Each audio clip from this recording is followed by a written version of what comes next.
At this time, please welcome our class valedictorian, Andrea Augustine, with her aspirations for the future.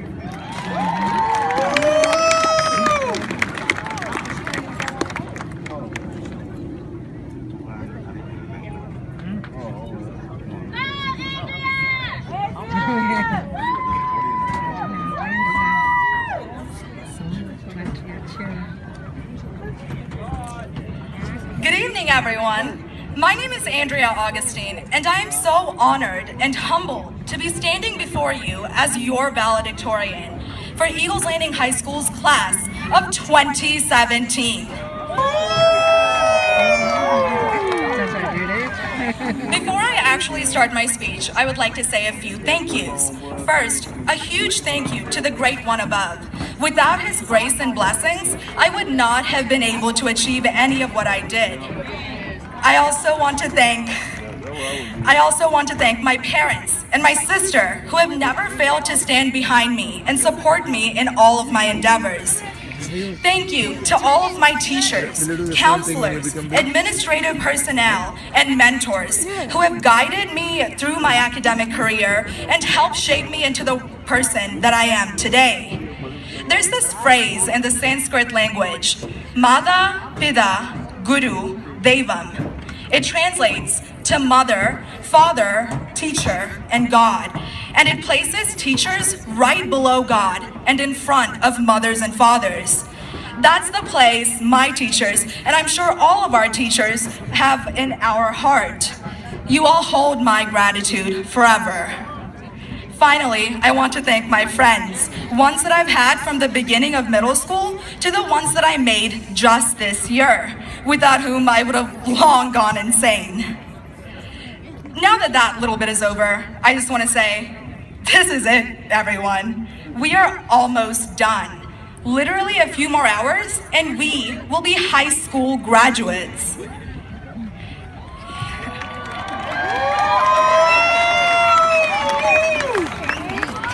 It's amazing how fast 4 years have flown by. I can almost remember, although I try really hard to forget, freshman me with her wide eyes and horrible sense of fashion. No, really, freshman Andrea thought it was okay to wear jeweled capris with hoodies and Skechers. And now here I am, senior Andrea, who feels like she's been through a battle, which, might I add, is an accurate description of the college admissions process, and has hopefully come out of it with at least a better sense of fashion. Now, I know that Brooke did an amazing job speaking about our past and all that we have done in order to get to this point in life, but if you would allow me, I would like to take a quick trip to the past as well. 240 years ago, on a fateful day commonly known as the 4th of July, a great nation arose. A nation admittedly built on the blood and tears of many, and initially shaped to favor people of certain race and gender. But a nation that, over the course of hundreds of years, has evolved to become a beacon of light, hope, and freedom for those not just in our country, but for those all around the world. We, as Americans, represent, despite all our other flaws and faults, the ideals of a democratic nation, united under the belief that we live in the home of the brave and land of the free. We live in a country of opportunity, a country in which a little girl from some remote corner of the world can come and make use of the opportunities present to become valedictorian and get a full ride to one of the best universities on the globe. I realize that the climate in which we are stepping into the world is simply not the best. Often, it seems as though we have such a long way to go before we evolve into the truly idealistic society that we think we are. But if there's anything that we've learned from high school, it's the importance of perseverance. We have gone through years and years of sleepless nights, standardized testing, stuffy locker rooms. But have we given up? No, we have not. why should the real world be any different? Now, I understand we'll have to deal with taxes and stuff, but I'm confident that as long as we keep working hard and stay determined, everything will turn out fine. Perhaps for some of us, it will turn out more than fine.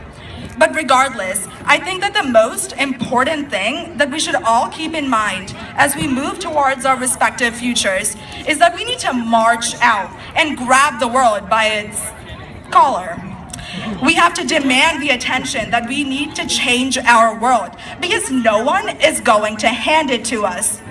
Together, our generation, working with the generations before and after us, can make not only America, but the entire world great again. But we can only do this if we don't let our surroundings discourage us. We have to keep our heads high and our backs straight to make sure that society keeps evolving, that equality and freedom are not privileges, but rights that everyone should have. The climate, the people in power, none of this matters if we know what we are working towards and if we consistently work towards those goals so that we and our children and our children's children can have the best future possible. Class of 2017, let us each take our diploma and use it as a light as we go into this world. Use it as a light that can guide us to peace and understanding.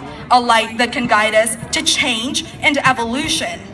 This piece of paper that we will receive today gives each and every one of us a duty to uphold. The duty to protect knowledge, foster change, cultivate awareness, and to never stop dreaming. It also challenges us to be the best that we can possibly be every single day of our lives. Our diplomas reinforce the responsibility that we have to not only choose our own paths in life, but also to move our futures forward. If you remember nothing else from this speech, remember this. We are the change. We are the future. And we are the evolution. Thank you.